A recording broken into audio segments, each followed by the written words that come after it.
ఆ దక్షయజ్ఞమంతా ధ్వంసమైపోయింది. ధ్వంసమైపోయిన తర్వాత వీరభద్రేశ్వర స్వామి వారు పెద్ద కత్తి అంతెత్తునున్నటువంటి స్వామి తన చేతితో పట్టుకున్న కత్తి అంటే ఎంత ఉంటుంది, నెత్తుడితో తడిసిపోయిన ఆ కత్తిని కడగడానికి గోదావరి నది దగ్గరికి వెళ్ళి ఆ నీటిలో ఖడ్గాన్ని కడిగారు. ఎక్కడ వీరభద్రుడు కత్తిని కడిగాడో దానికే పట్టిస తీర్థము అని పేరు. పక్షాన్ని కడిగారు కాబట్టి పట్టిస తీర్థం అని.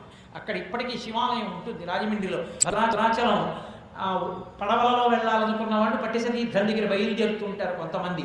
కాబట్టి అంత గొప్ప తీర్థమైంది. ఇంత దక్షయజ్ఞాన్ని ధ్వంసం చేసేసా ఆయన క్రోధం ఆగలేదు, ఊగిపోతున్నాడు వీరభద్రుడు.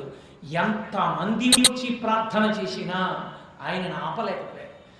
ఎవరిప్పుడు మళ్ళీ రుద్రుడైన వాడిని శివుణ్ణి చెయ్యాలి? అమ్మవారే చెయ్యాలి.